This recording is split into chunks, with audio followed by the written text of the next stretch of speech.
Hello, and welcome to Confidently Wrong, a show by regular dudes talking with confidence about content we have no right to speak about with any kind of authority, but do it anyway. I'm Wesley Nakamura, and as always, I'm joined by award-winning director Brian Redondo and Savon Jones, aka Captain Vonnie. This is episode 92, and we're excited to bring our first impressions of God of War Ragnarok. I'm confident that it's going to be the best show you've ever listened to, and well, hey, if it's not, you can always ask us for a refund.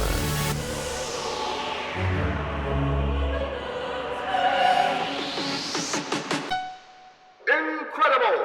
Hello, gentlemen. The hour is late, but the time is right.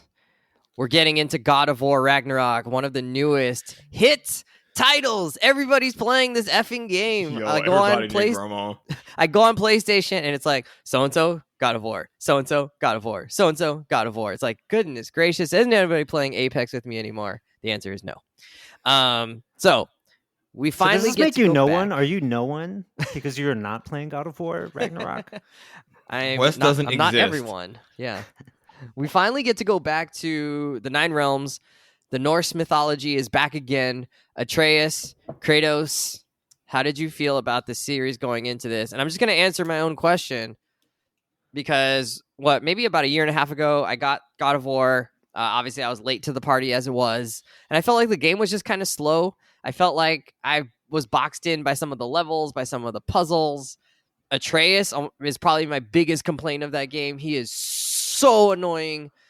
He's just a big complainer, and he's a brat. And I get that he's mad that his mom died, but then it's made worse because Kratos is a terrible father. Kratos is emotionally unavailable. He's emotionally abusive. He doesn't help his son figure out his feelings.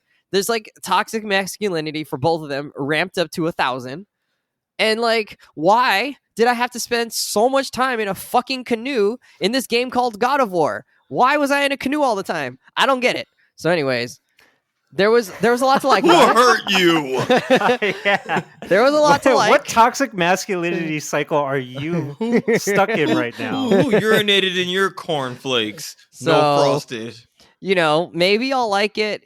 Savon said, well, you haven't finished the game, and that's a fair criticism. So maybe I just need to watch the YouTube. I'm not going to play it. At this point, I forgot the controls. I forgot the combat. I'm not going to relearn it. So maybe I just need to hop on YouTube and watch how the last half of the game plays out. I didn't like how, but this is a problem with me and not the problem with the game. I didn't like how you could teleport through these True different for so many realms. things. But you're in this weird room, and then you ended up going to these places, but then you didn't know which place you were going to. Again, that was my fault. I don't know. My brain couldn't. You literally pick which place you're going to. Yeah, but my brain couldn't put it There's together. a whole menu. I couldn't remember with all the names nine, of the places. I couldn't remember what each of the 9 things were. They had and colors. but the color doesn't tell me what I'm going to see. The when I get fire there. realm was red. This is certainly, I think, a me problem. I told these guys before we started, I'm just gonna get my garbage takeout at the beginning. Not This is beyond garbage, I think. Yeah, this is My garbage garbage water. Hazardous This is garbage materials. water. This is top- Put that shit in a barrel and bury it in the landfill. The game just didn't speak to me, and I think Savon, you're one of the first to say not every game or not every piece of content has to appeal to everybody, and I think this is just the one that for me was it was fine, and I didn't love it, and I put it down, and I'm allowed to do that. But I feel like God of War is such a tentpole that it's made to appeal to every gamer. This is a gamer's game. And regardless of which type of gamer too, it's completely accessible. Yeah. And I don't know. I hear it you. delivers. And It delivers the story, the goods. If you like puzzles, you can lean into that. If you like combat, you can lean but I into don't that. I didn't like puzzles, and the combat wasn't as good as other things I've played. And I'd rather play What else Apex did if you I was play? really looking for combat. It's 2 different genres. Yeah, but it's still combat. And then, and then in terms of the And you story, hated the characters. I hated the characters. I much preferred The Last of Us Part 2, or a game like that, or Spider-Man. So I mean, that's what took my time, and Did you that's like okay. the previous God of Wars, the 3 other ones? I never played that the are other Greek ones. mythology. I had only heard from you that they were great. Right, you'd tell me on PS2 and PS3 how great they were, and I never really made the jump to them. Because So that makes the was character still. Because I feel like That was the Brian, first one I right? I tried. think we'd agree. That's what makes the Wesley. character element of the game of the newer ones so good. He killed his family. Because you have all these in the things original trilogy.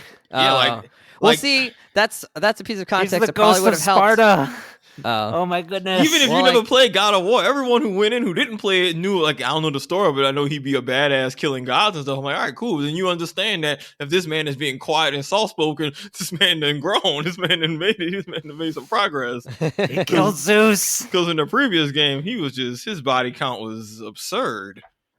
He was just a salt lord. I don't know. I mean, but honestly, because I didn't know that, and I'm just finding out right now, 3 seconds ago, I wonder if that also detracts from my experience in the game because he spent so much of the game refusing to talk about his past, right? And Atreus is asking him, like, what is going on? Can you tell me who I am? Can you tell me who we are? Like, what is going on here? And he refuses.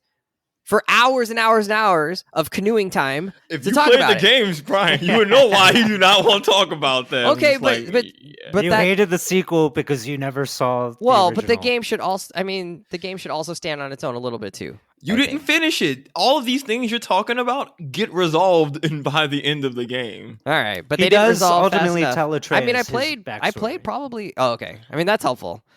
I mean, I probably played 30 hours of it. 40 He tells hours him like of it. halfway through. Like he Yeah. tells him like it's not at the end. He does tell him about his origins, eventually about his background, what he's done.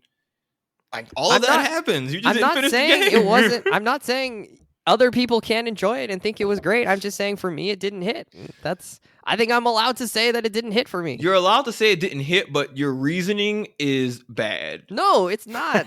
These things happen. I can't watch a movie halfway through and then turn it off halfway through because they didn't resolve the conflict that wasn't going to be but resolved that's until different. the end. That's a You didn't 2-hour resolve the confined. conflict. That's a 2-hour confined story, and this is an unlimited game. I don't know The how story long. ain't unlimited. No, the But story's I don't know how finite. long this game is going to take. I already spent 30 hours on it. Like, how much I more think you do I spent need to way go? too much time on the game.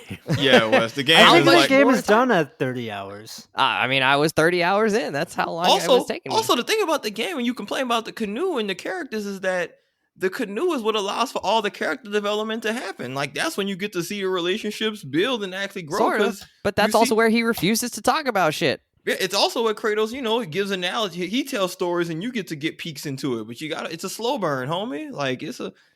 Savon, you know me. What? How is that appealing to me? What's wrong with you, homie? This game gives you damn near everything. You get a story, good characters, lots of badass action sequences, and puzzles. Like, what else you want? Oh, you know what else want I a back didn't kinda massage like? and them to do your taxes? Like, geez. You know what else I kind of didn't like Maybe on the was PS8. Come on, get the There ice cold was- takes out the way. that you know how you had to wait for the level of the water to rise in certain parts to like open up different aspects of the Yeah. big area. That part was really frustrating because I'd be like trying to get somewhere and then I'd spend, like 45 minutes on it or 30 minutes or whatever. And then I'd finally go to the walkthrough and it's like, oh, you can't access this till like later in the game. I'd be like, well, what the fuck? Like, why are you making these things like very obviously visible points of interest and then being like, nah, you can't get there Because yet. one of the core designs of the game is that it's a war where you revisit places. So they give I you get things that you can't get so you can come back later. Like every Zelda game ever. Games have always said, hey, see this? Oh, I guess you'll have to come back later. Yeah, but they did a lot of that. No wonder you were 30 hours in without Yeah. having made much progress. I didn't know. Well, Wes, how like was I every supposed to know? adventure Yeah, I game mean, it ever happens. does that. But I hear I'm not what you're experienced- saying, Wes. I'm not That an happens to experienced me gamer, too. right? Like I haven't played a ton of action adventures. I've never played a Link Zelda game before Breath of the Wild when you guys like told me how great it was, right? Like I'm not that I don't play those kind of games and I didn't have that time growing up to play those kinds of games. So I don't know. I mean, I think I think it's a me thing. It just didn't hit with me. Anyways, that's how I felt about it going. in. Wes was busy as a young boy, clocking in and out at the factory. I was doing my calculus homework till 1 a.m., guys. Like Nerd. It was a lot. Yeah. Nerd. School was a lot. I was taking a bunch of APs. I had No volleyball wonder you practice. hate God of War. Yeah. That's why you don't like Kratos, because he's cool.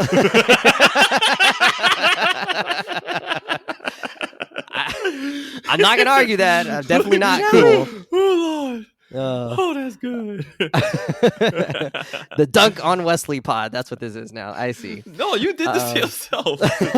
I applaud you, Wes, for doing this like basically every other week, stepping up to the chopping block for our entertainment. So, way to take one for confidently wrong. Well, take it to the chin. What's good about that is now that I've like gotten my own, ridicule out of the way.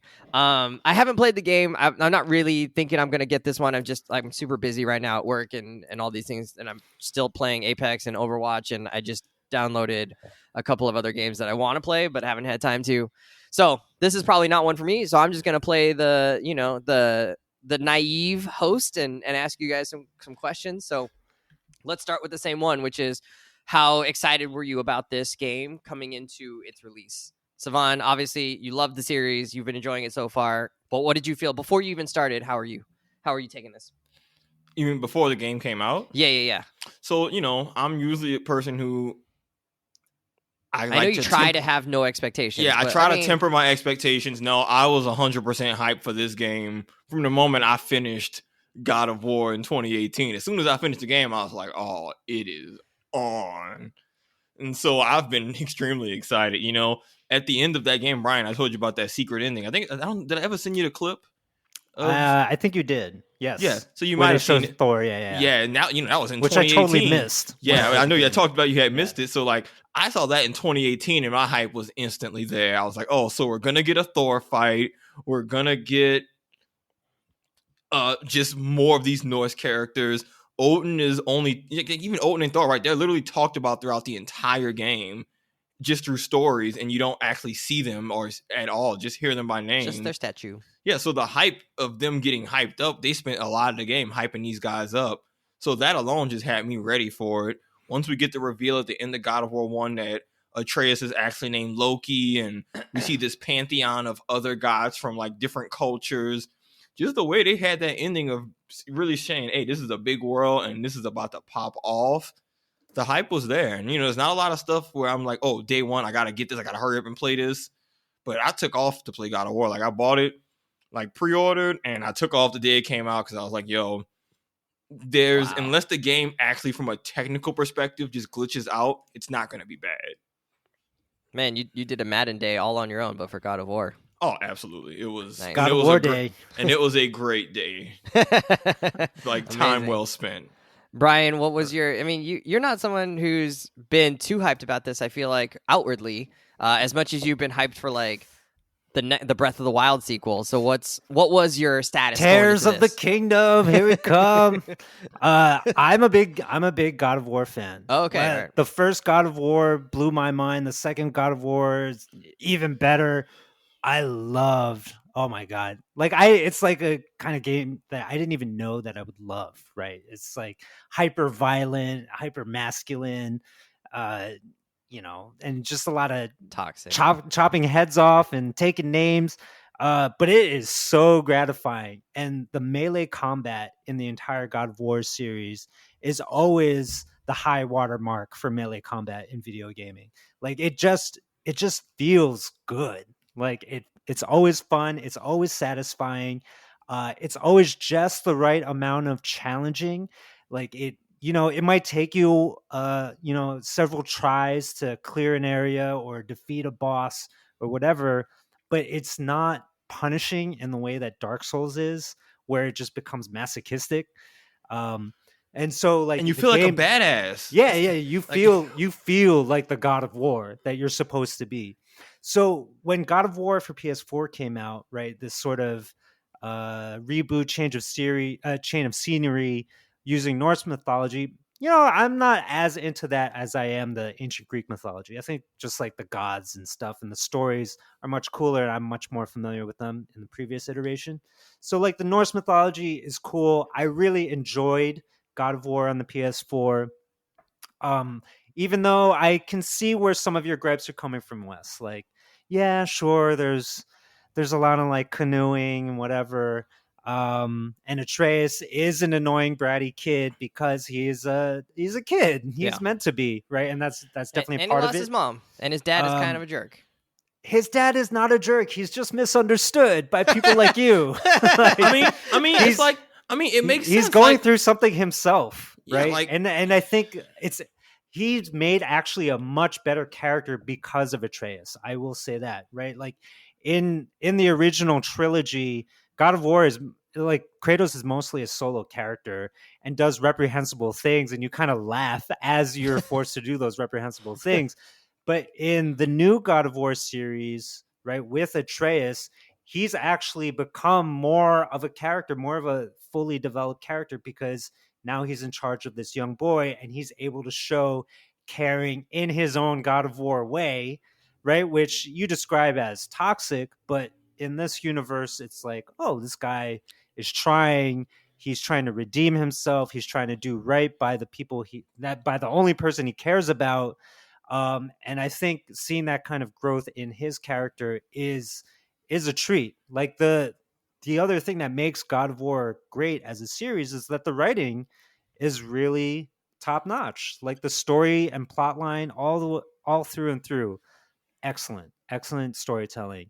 Obsessed. But I will say, my excitement for Ragnarok is not Savon pitch level. Okay. I was disappointed by the end of the previous God of War. When we're sort of left at a very underwhelming climax of like, well, there's going to be a sequel, and Really? and we did not resolve the storyline at all, and That's annoying. stuff just went down, and we learned new information. And okay, wait for the next one. So that did not leave me with a good taste in my mouth. It was like cheap to make you spend all this time and then not resolve. That's exactly how I felt. It was like everything was building and building, and I was let down by how they left it off. Interesting. The other thing about God of War is that it's the last one kind of changed up the style or the way that the gameplay and the level design. Oh, they changed the whole, like, it was like a low-key genre shift. They shifted way more into open world RPG compared to God of War previously, which was very much like a straightforward storyline. Very linear. Way more linear. Jumping into all these huge sort of cut action scenes, and kind of like in the way that Uncharted does it. You're just following a straight through line, and then all of a sudden you're in this incredible set piece. There's no quest. Yeah, so they sort of changed that, and it's kind of like a weird mishmash of that and open world, and so it was cool, but I don't know that I love that approach, and we kind of see the same thing going on in Ragnarok. So I'm into it, but not as much of a super fan as our boy Savon. All right, so. Now, there's some spoilers, I think, coming. I think we agreed that let's try and keep it not too many spoilers, because people probably haven't. I've made it various ways through the game, and maybe some people are even deciding whether they're going to get it. So Savon said, yeah, I could definitely talk about the game without doing too many spoilers, and Brian is only a couple hours in so far. Yeah, so I could totally talk about the game without spoilers. Yeah. So how is this game so far? How are you enjoying it? What are you liking? Yeah. Are you liking like the combat? Any changes they've made? Anything notable? Just lay it on us. Let's go for it. Savon, where you at? All right. So Actually, no. Wait. Brian, you've only played 3 hours. Yeah. We should probably get Maybe Brian's take 4? first. Yeah. And then Savon can flesh it out with more experience. Brian, go get him, player. I mean, it picks up right where we left off. Though, I mean, the characters are older. Atreus is older. His voice has dropped. Oh. Which is fun. So he's a little less annoying in that regard, yeah, because he doesn't sound shrill anymore. Yeah, I mean, that was part of it. And his Wesley backstory. Hates children. I know. Like, what are you gonna do when your Wesley, daughter's parent and school teacher Wesley Nakamura hates children? Well, there's nothing I can do to influence him. At least with my kids, I can like talk to them. I can find out what's wrong with them. Like. Wes, haven't you learned there's nothing you can do to influence them? I can't do anything with Atreus. He's just annoying, and there's nothing I can do. I just have to listen to him. You think people ain't got to sound like real parenting, boy? You wanted me. Yeah, but then you could talk to him and be like, okay, I understand where you're coming from. Or like, what do you need from me? You think like, I was listening to what my parents were saying? If you play this game, you will understand the futility. Namir definitely says to Kratos, I walk can a mile listen to the with it. kids and find out what's bothering them. That's all. Well, I think Atreus' backstory is developing nicely, Cool. and so he is less obnoxious in this, and he has a little bit more agency as the story is progressing.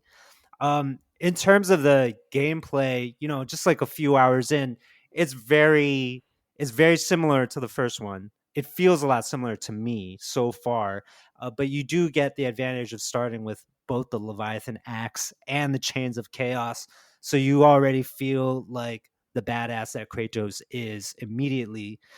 So that's a wonderful thing, and you get some really great fights to start off the game, like stuff I was not imagining that it would play out the way that it did, and I was pleasantly surprised They by got all right of that. to it, bro. They got right to it. They like deliver the goods immediately.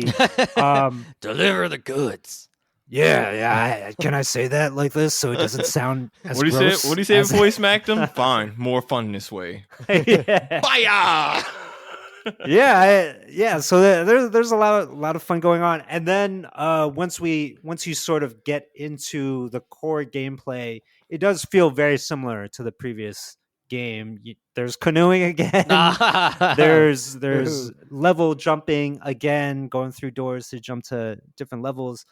But I do get the feeling that some of the mechanics are a little bit more refined. Like it feels like the skill tree and leveling up and also powering up your weapons seems a little bit more straightforward and kind of removes some of the I It's guess more. It's just more fiddliness. polished. It's just more polished. There's more fiddliness in the first game. Yeah, it's more polished now. It just seems like, yeah, okay, I'm gonna do this real quickly, and I'm good now. Let's get to fighting.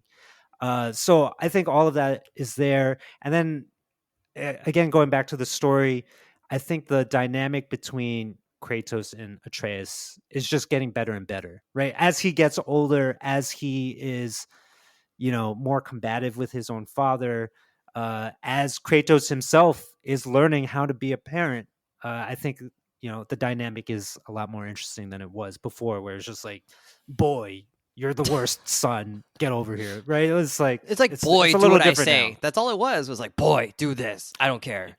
I mean, in Don't the ask game, questions. Atreus calls him out for exactly that. He literally says, Thank God. you finished it. He even says, you only talk to me when you want me to do this. Boy, translate this. Boy, do the thing. Like Atreus legit mocks him because he always calls him boy. Good job. See, I can get behind that. Which, by the way, I'll wait. All right. Keep on, Brian.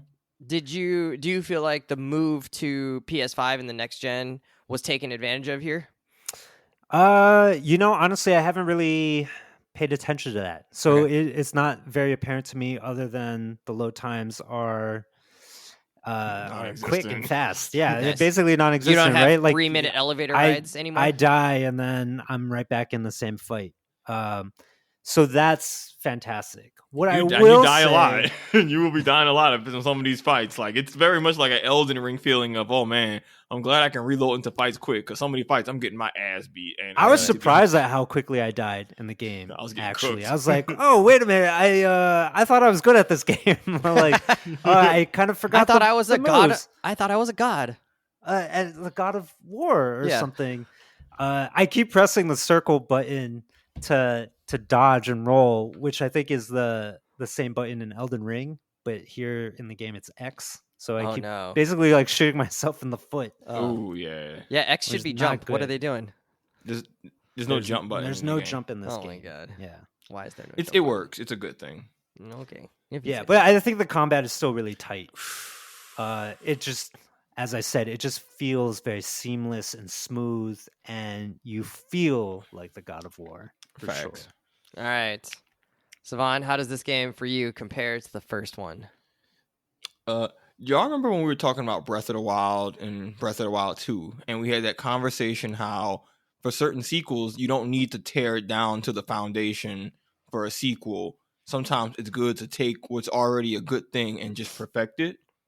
And we talked about how like Super Mario Galaxy 2 did that, how we think Breath of the Wild 2 is going to do that. And, even Last of Us 2, right? Same deal. Like, they just took the mechanics and just expanded on it, right? This game is, I think, just a great example of doing just that. They kept everything that worked for the combat in God of War PS4, which, as a longtime fan of the game, the older series is more hack and slash, which is good, but I think as fun as it was, it's a little bit dated when you think about modern games and their combat systems.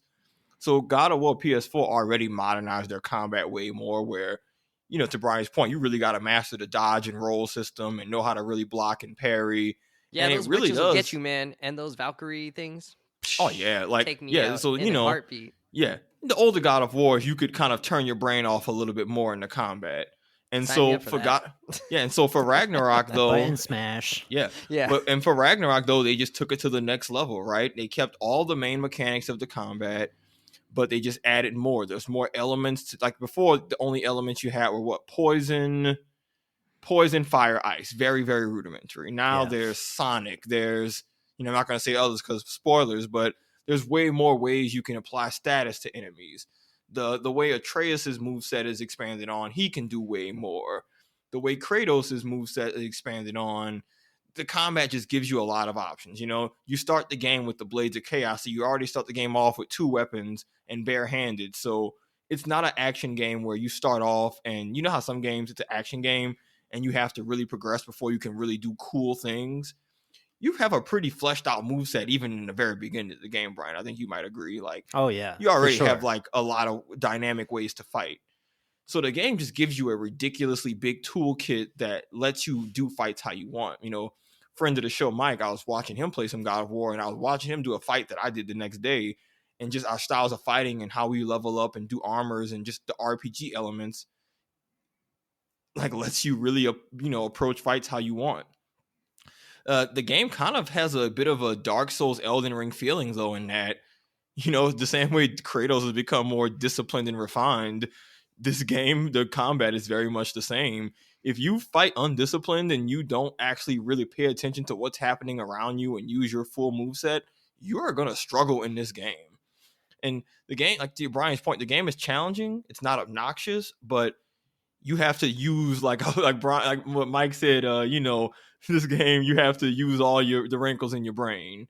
Like, like if you're fighting this mini boss, if you don't recognize the tail on this move, you're going to get smacked every time until you stop letting it happen to you. But just like previous God of Wars, you still feel like a badass even when you're losing. And so even if you're stuck on a fight, you're just having fun playing the game no matter what you're doing. So what is the Savon Kratos loadout looking like so far? What are you tanking this too? I focus on stuns and like the unarmed combat, so I try to just beat people up with my hands as much as I can to do stun grabs. I mean, still use my weapons, but combat. There's something about just decking somebody in the grill that just a sword doesn't quite give you the same feeling. I just want just right. We're gonna hit a mean right hook. Interesting. I would not go that slicing way. people in half. Yeah. Well, also because you get the range, right? Like you're I like less both. vulnerable. I use but the stun mechanic is cool. But so the combat is improved on better than ever. Leave it to Savon to go for like the thing that looks cool, but is like clearly philosophically less effective. Like I like it. It's more challenging. You do understand. Commitment to the bit. Well, you do understand that in God of War fights, even when I walk up to like fights, like if I see an enemy, I slow walk. I told you, I'm like, we're all in. We're all in. I'm taking my time. So I gotta say, Savon, after hearing you talk about that stuff, I definitely do some like slow camera pans around my character now. It makes the game so much. You gotta better. lean into it, man. You having fun. So, like, the combat's still better than ever. Wes, what I think they did super well was some of the issues that they did have with the first game, they tightened up. So, just like the canoeing is still there. I think they made it way less easy to get lost. It's easier to navigate a lot of these areas more. I'll admit, even before, trying to navigate could get a little cumbersome because the world was open and linear, but not linear at the same time. Yeah. I think they struck a better balance in like the level design where I find myself not getting lost in a way that I did find myself in the other one. And I think they took a lot of that feedback. Same with some of the puzzles. There's a lot more. They understood that people would get stuck on some of these puzzles, and they just have, like, because they didn't notice little things, and they have little just things built in to kind of help you not just be stuck on something for obnoxiously long, which I know you say happened to you, and it's not a fun thing to happen playing any game. Yeah, Yeah, some of the correct me puzzles if are I'm- just like, eh. Correct me if I'm wrong, Savon, but it feels like Ragnarok has a lot more nudging going on. And that's Yeah, like even that's in my the only combat, complaint. there's like signals for when you need to parry, when an attack is coming out, and I kind of don't remember that happening in the previous. They game. had that in the previous one. The combat, the like info is still the same. When it comes to puzzles, there's a lot more nudging. That's probably my only complaint is that I feel like they're like, hey, yo, like, hold on, let my brain, like, give me a second. I can do this puzzle. Like, I'm not a dumb. Like, give me a second, pimp. But like the premise, the design part is great because sometimes it's like, hey, if you're with Atreus and you're stuck on a puzzle, he might walk over and look up at something. And that's kind of the game's hint of like, hey, the relevant thing is around here. You still got to figure the puzzle out, but it's not you running around in the room because you took a break between things and forgot where you were in your flow of doing like a part. So like the game's a lot more accessible, and some of the things that I think Wes did frustrate you, they intentionally corrected in the design of this game as a whole, which is why I like when you build on something instead of just starting from scratch. Gotcha. So like mechanics wise, loving it. And then story wise, same deal. Like the previous game, you had a relatively small cast of characters. You have what? Kratos, Atreus, Freya, Brock, Sindri. That's really it, right? Mimir. Mimir, yes, head. Mimir. So you got like those 6 characters, and then like your antagonist who you fight, Baldur who you fight. You still have these core characters in this game. And again, this won't be a spoiler for you, Brian, but you'll see as you play the game more. Everyone gets way more just like dialogue, and you get a lot more just Brock and Sindri, a lot more Sindri on his own, Brock on his own. Freya has a lot of stuff that she has like a very interesting arc and a lot of characters. And again, I like the boat rides. And now instead of just Mimir telling stories, the characters are having really, really dope dialogues. I won't spoil this for you, but there are 2 characters who have a little mini arc where they do a little mission together, and the conversations they have are just from a writing perspective amazing because they're learning about each other. They're uncovering past traumas and things that have happened to them. There's real sincere, I understand you even if we don't necessarily agree. And that's just like a testament to the writing. Yeah, in a way that Shuri is in the game, right? Call back. Yes, but honestly, there's a lot of talk about grief. Yes, Freya lost her son at the end of the game. We talk about the consequences of that and what that means for her and how she deals with that. That's real stuff. And to your point, the Kratos like Atreus dynamic, there's little things that show, in the game, Kratos doesn't refer to Mimir's head once. Like, I don't know if you've picked that up, Brian, but that's interesting. It's little things. There's a moment where Kratos calls Mimir brother. Like, it's little stuff. There's, Kratos I kind of doesn't liked call when he Atreus called him head. That made me laugh. Yeah, but it's little things of now if he's referring to him by name and it's showing that they have a relationship now. Kratos he really calls Atreus, he doesn't call him boy anymore. He says Atreus and says him by name. Like, it's little things that show that characters are growing. Even the codex, where you read the journal entries, some of them are like when you read about characters in the game and who's in the game, some of it is clearly written from Kratos' point of view, and you just kind of get a little of his inner monologue, and it shows someone who's very complicated. And it makes for good storytelling because, yeah, to your point, Wes, he's not very likable, but he was also raised a Spartan and spent his whole life destroying the world with revenge. So it's interesting to see how this person can change. So I don't know, I'm loving, like, they're building on everything I loved about the first game, and they've expanded on it. Nice. I'm trying to decide if I want to go back and watch the YouTube of the second half of the game. Yeah, you do. The story, yeah, dude, What does that cost you? Yeah, I don't want to play it. If you didn't like the Atreus, where Atreus and Kratos' dynamic was when it got really toxic and bad, it makes where it ends up at the end of the game that much more satisfying. All right, because they ultimately, it's that's how family is. You beef with each other, you argue, you have disagreements. It makes the moments of them being clearly they're not beefed out for good because they're together in this game. So yeah, how that resolves is fun to see. It didn't seem like there was a way out. It didn't seem like Kratos was really going to come around. I mean, obviously he did, but it didn't. It really didn't. Do you remember where you stopped? No. Because there's a whole arc where Atreus gets sick and he almost dies, and that's when Kratos really has to look in the mirror and face his past. Like, there's a whole. There was the part where he got Yeah, like taken or kidnapped or something. Yeah, maybe sick is the right word. I don't know. And he comes back and he's just like, "Wah." Yeah. Yeah. I The think I kidnapped probably kid is made it. just sick. He's Yeah. sick. Well, I think I made it to the part where then they have to like climb up the statue guy or something, and you're like really high up in the air, and then they just like jump off at some point. I love how vague all these descriptions Yeah, are. I'm just like, okay, sure. No, they were like in the Phenomenal, ice world, and phenomenal. they like went. This way is the high content up. that people demand from us. The Thumber, the giant, and they're trying to get his chisel from the thing. Probably, yeah. So we got the chisel, and then he just like leaps off the edge, and you're like, all right, I guess so. Yeah, I mean, it's Kratos. All right. I Anyways, will say that the Yeah. first game, there was just a lot. There was a lot to do. Oh, Or wait, there was. yeah. I Okay, mean, I'm it was gonna like introducing a new world, new situation for Kratos, and to me, like the story of the first game, kind of diverges in a lot of different directions, especially in the early part. And I never felt like I got a terribly great handle on it.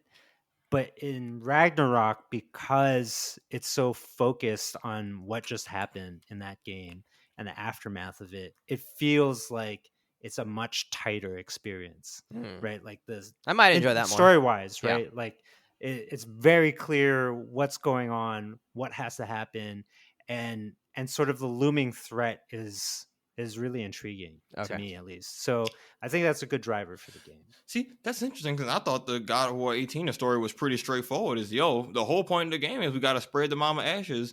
It's just a bunch of other stuff happens around that. That's like, oh, yeah, but like, why? In terms of storytelling, why was all of that stuff important? Well, I guess exactly. you have to finish the game to know that. Yeah, but that wasn't connected to spreading the ashes. Like those were not happening because they were trying to spread the ashes. At least that didn't seem like it. Well, I mean, that's why the ending, like, I agree, some of the stuff in the ending was kind of underwhelming, Brian, but the little part where we see the scene where we learn his real name and the prophecy stuff, because we see because there's a whole thing that predicts their entire journey, so it does kind of get very. All right, you guys like this series. One of the things that I'm thinking now about what sort of made my experience less enjoyable was how empty everything was. There's no signs of life or culture. Sindri and whatever his face are blacksmiths, but they're who are they serving? Like, why would they exist why does that job exist when there's nobody they can actually make things for? And there's no evidence of like camps. I mean, literally everywhere we go is just an empty wilderness. And monsters. And monsters. And witches. And I wonder if that's also part of like why I didn't relate to it, because I was like, this world isn't a real world. Like it's not even like the point was to go into nature. It was like, oh, there were places where clearly people had been there and done things. Like you go into a mining cavern or whatever, and you see all evidence of like tracks and carts and things like that, but we never it's not even part of the story about like, well, what happened to these people. So there is a narrative reason. So there actually is a narrative reason, but that narrative reason would involve playing the game. Yeah. Which, okay. But like nobody even questions it, and it's just weird to like be in this empty world that clearly like wasn't supposed to be empty. Wes, it comes up, player. Now, all right. Well, anyways, is the God of War Ragnarok also in a people-less world?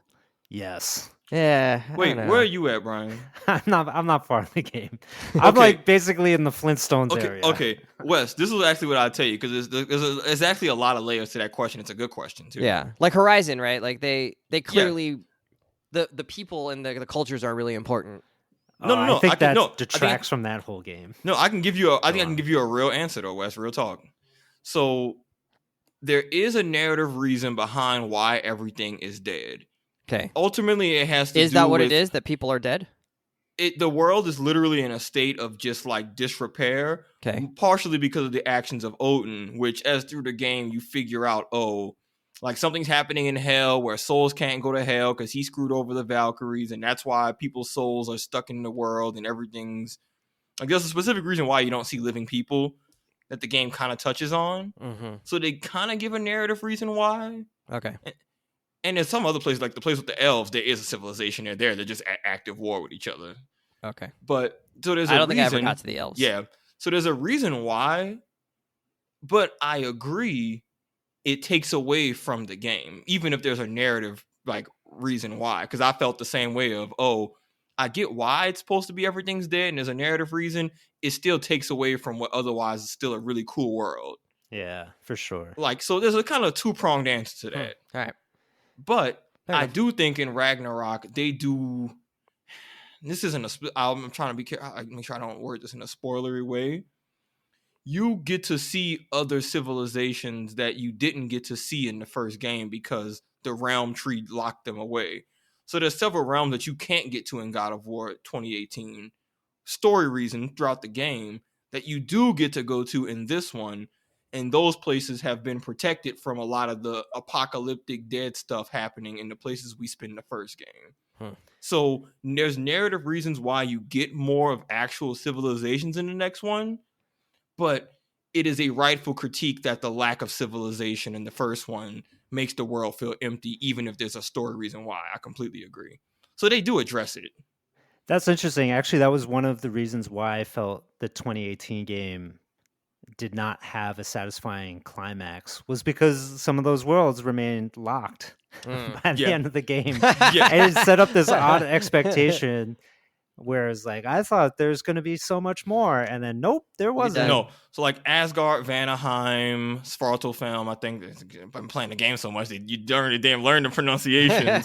But like, there's at least 3 realms that you're locked away from that absolutely appear and have lots of personality and culture, and like again, it's one of those. It's narrative wise, it makes sense. I can understand why, from a gameplay perspective, you're like, oh man, y'all blue balled me with having these 3 things that I just never got to access throughout the game. Yeah, and I think it only matters because the game is trying to walk this tightrope between open world and linear. And because of open world, you set up certain expectations for how you're gonna get to your all character interacts with said world, right? And so by being missing, it just feels like this huge void. Yeah, it feels incorrect. Yeah. Basically. Yeah, I mean, your expectations are set up to where you're like, oh, cool, Vanaheim, Asgard, I get to go there eventually, and it never happens. I'm like, oh, cool, well, dang, this sucks. This is this lights up on the menu and everything. I'm just never able to press X because of story. No, but I think they heard that feedback from the first game, because these are all little things that aren't the end of the world, but can still hurt the game in smaller ways that are like noticeably different in the sequel. Like, it's things I'm like, oh yeah, there's way more cultures and people who are just like non-combatants who you just have conversations with, or they just existing in life, and it's like, oh cool. Yeah, we want the NPCs. Yeah, there's legit. There are NPCs in this game, in places where they should be. Some places no, but other places like no. There's like shops and towns and people and whatever. Okay. So let's finish up where I like to finish up, which is who's gonna enjoy this game. Not clearly. I think it would take, for me, a lot more convincing to be like, yeah, I'm going to go spend the $70 on this and get into it, given the amount of time it would take to invest in it, and given that I didn't really love the first one. It was like, I thought it was good, I just didn't love it, and I eventually put it down. Who's the person that really is going to like this game? Is Alexis, friend of the show, family of the show, is she going to like this game? Or like watching Matt play it? Like, who's this game made for? Brian, who would you say is into this game? Who's not into this game? Is Anna watching you as a spectator? What's going on here? They spent 4 years developing this game specifically for Alexis Nakamura so that she would love every single moment. She's going to buy it then. She's going to buy it. I think, no, I said it at the top. I think God of War generally as a series really is a tentpole.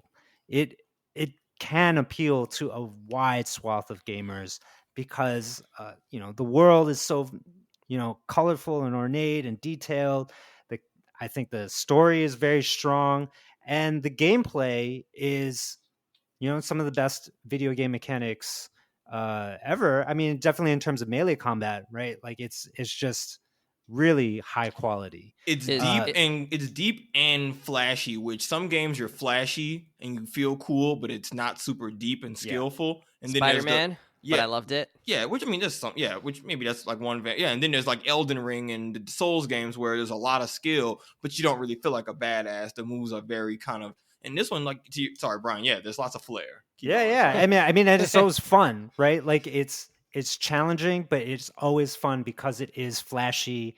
You do get to feel like a badass. You cut people down. You don't have to spend too much time building up your character and, and thinking about how you build your character. I mean, you just like go a billion different ways, and it kind of, in some ways it doesn't matter. Like it also makes things very specific to your gameplay style, but you can still play the game in a mishmash, right? Like, and still have a really, really good time with it. And then I also think because of that style of gameplay, like it does kind of lean towards kind of OG arcade style gameplay in that way, even though it is, I think, very tight mechanically. I think that does lend itself to fits and bursts of playtime, right? Like I think you could jump in and out of this game. You could play like 10 minutes, get your licks in on some baddies, move the story a little bit, and then jump out and still, really have a good time with it, right? It doesn't have to be the time suck the way that other RPG style games are, right? Where you got to really couldn't do that in the last one. The time. Yeah, the last one you had to spend a good amount of time to make progress because you'd have to pass a puzzle, unlock a thing, beat a couple of things. It wasn't. Yeah, I mean, you really had to clear an area. I'm actually saying the opposite, and that you don't have to do that. Like you can. Yeah. Because the combat is so good. So that's a little bit of a change, I think, from the first one. Then. Well, I'm not deep enough in the game to really say, but I think even in the first one, like you could still get away with that. Right? Okay, Like, I never just felt playing like the game is like just you don't have. Yeah, I mean, it's just fun. Right? Yeah, like you, even if you're not doing anything of importance, just playing the game and fighting and not progressing the story is still satisfying compared to other games where, if I didn't finish this mission, I'm like, oh, this is a waste of time. I just spent 7 minutes in a canoe. Wes, I don't know what you're doing.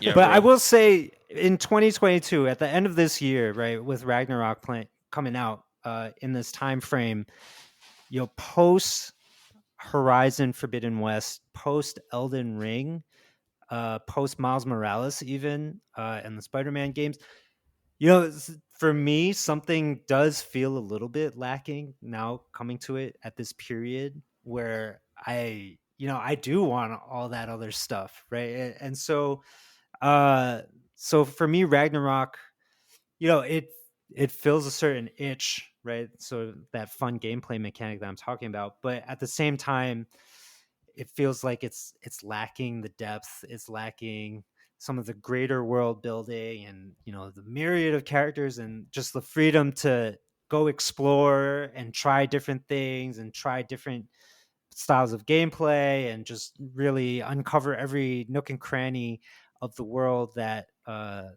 developers have created. Some of that, you're of course not going to find that in God of War Ragnarok. I don't think, based on my 3-4 hours. I think you're in for a treat, bro. Even 10 hours in there, still introducing new like stuff, and I'm like, oh my god, you have so much shit. I might need to play Ratchet and Clank again. Surprisingly, that game had a lot of that stuff for kind of a throwaway game. It was pretty cool. Savon, who's this game for? Obviously, it's for you. I'm with Brian though. I think. What about Will Catt's Football Manager spreadsheet man? Is he going to play this game? I don't know. I think this game is legitimately. I think this game has something for everybody. I think this game is the perfect game for someone who just wants to spectate and watch. Like this is the perfect. I have a significant other or friend who doesn't game but likes to watch games, because watching God of War is basically just watching a really story-driven action drama. Like that's ultimately what you're watching. And like I said, even regular fights against throwaway enemies are cinematic, cool, lots of eye candy. The boss fights are super dope. Like Brian, imagine anyone who doesn't play games just watches the intro to this game. Oh yeah, just the intro. You're in. I don't care who you are. You're gonna watch it and be like, "Yo, this is dope as shit." Like I don't care who you are. So, if you want a game with good action mechanics, God of War is gonna give you that. If you like games that are really story driven, God of War will give you that. If you like puzzle games that have the little bit of the platforming elements, like God of War still has that. Like God of War still at its core has a lot of old school action platforming elements where you're in a room, you got to solve this puzzle Zelda style and then go to the next area. Like there's still a lot of that energy, which I think can just appeal to most gamers. You know, I think this is a everybody game. There's a reason why our entire friend list is playing it. I got friends who play every type of game under the sun, but God of War is, to Brian's point, a tentpole that rallies folk in. Now, even Tyler and Kendall, who don't have the game and don't want, they're not going to get it, but they're watching me play it because everything about the game is still so cool. The weapons, the story. There's parts where, I like to do all the side conversations because I love all the exposition. Even there, like we're in screen share PlayStation chat and they're hanging on to every word just like me because it's compelling. And I think that says something. So, that's something for everybody. And so, it doesn't mean everyone's going to like it, but this game is not a niche game. It has enough universal elements to it to where you should give it a try and you'll probably enjoy it. And again, I think the things you didn't like, I think that they've done a very conscious effort of addressing. Great. And I think you're saying my criticisms were valid. I think that they didn't take away from the game. No, well, I think they didn't take away from the game in the way you think they did. I think that they do. Yeah. But regardless, this is we heard your feedback, or we heard how players all had collective opinions or didn't like X. We fixed it. My biggest complaint about God of War 2018 was that a series known for some of the best boss battles ever had very underwhelming boss fights for how dope the combat was. And they addressed that immediately in this one, where I'm in the game and I'm like, oh, every boss fight I've done has been already better than all the boss fights from God of War 2018. Well, all the boss fights also ended the same, right? It was like chain on the horn, grab him around the neck, slam him down, stab him in the eye. No, that's for those aren't even bosses. Yeah, those. I'm talking about for the actual boss fights. Which God of War 2018, Brian, who were the bosses? You fight Baldur a bunch of times. Yeah, Baldur was fun, and then the other brother. Yeah, you fight Magni and Modi. Yeah, you fight them. Then you fight the dragon once. But outside of that, there's not really a lot of just squad up boss fights. And in this one, like I said, I'm was not the even... dragon where you had to dodge behind the little graves? I don't know. There were graves. No, that was like a set piece. There's actually a dragon boss fight where it's shooting electricity and y'all throwing down fighting. Yeah. Oh, because that was that thing where it would send lightning down and you had to the lightning dodge dragon. It. Yeah. Mm-hmm. Okay. That was probably one of the better ones. Yeah, I think the humanoid boss fights, were all kind of interchangeable. They were good, right? But God of War is the same series that gave you Kratos versus Hercules, where he mashed a man fist in with his own gloves, or where you fight Hades and he take his chains and rip his soul out, or Poseidon, where he just absolutely brutalized. He basically hate crime that man, in terms of how he brutalized him. That had to have been this. That had to. That was a malicious intent. But that was a real shortcoming for the 2018 game. That was real talk. And this one they upped the ante. So I think this is for everybody. Doesn't mean it's for you. Do they balance the difficulty? In the last one, I do remember that you would come across bosses that literally you had no chance against. I mean, they were just way too leveled up. The Valkyries come to mind, and it was just sort of this weird dynamic of here's these normal regular bad guys that you're fighting, and might be challenging. The skeletons come at you, yada yada yada, and then you would just get to these areas and you're like, this is impossible. I can't dodge this, I can't block it, I can't do anything. My little attack on them, even the special attack does 5 damage and they still got 1,000 health left. That was a little bit off-putting in that the game didn't seem to put you in front of things that were actually within your reach sometimes, and it was just you just wasted my time. I mean, that's an making intentional... me think this was possible, and then it wasn't. Well, that's more of a design decision where they still want to give you in-game content for when you finish the game, and you still need things to level up and fight even after the story's over. So just the whole, hey, you need this gear to come back. Yeah, it's some fights I was fighting those Valkyries a lot too, and losing a lot. Valkyries were in-game content that was specifically meant to be hey, you want to stand a chance against these? You better finish the game, get all the best gear. See, I didn't understand. Because if you don't get all the best, but the idea is you got to take a hint. If you're just getting your ass beat over and over, and it's oh, this feels hopeless. The game even gives you the hint of, hey, if you find yourself losing against certain fight, you should just leave and get your gear up. The game does, for those bosses, give you kind of an Elden Ring element of, oh, you're getting your ass beat. Well, you're not story locked behind this fight. Just go, go get good. And so this one, the new one, is still going to do that.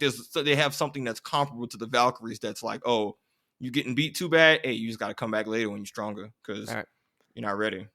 Yeah, I think the issue is that the game sort of presents as a little bit linear, right? So when you encounter some of these obstacles that are insurmountable, it just leaves you a little puzzled. Yeah, like where do I go So what's from here? going on? I thought I was supposed to be here, and apparently you weren't supposed to be there.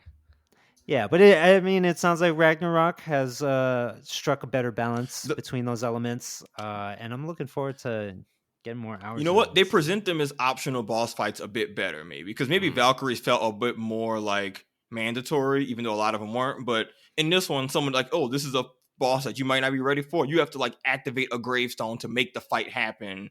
And so if you just keep losing, you can literally just walk around it and progress around it because it's in the open. It is more open world. So I think they presented it a little better. Is Ragnarok, the meaning behind this, similar to the Ragnarok we saw in the MCU, like the world ends or at the end of Asgard kind of idea? Yep. All right, interesting. Yep, that's the driving part of the entire plot. Right on. Well, I'll be interested to hear how it went. I don't think you convinced me to play it. Just screen share it one day. Yeah, man. I'd be willing to. Everybody like, else be watching it like an HBO special. Just hop into the newbie when the next episode of God of War. All right, and Alexis Nakamura, you better go buy it. Brian they made this for you. Yeah, Brian said that it's specially designed for a gamer of your caliber. Do you want to see the true Thor? He's in this game. Good God.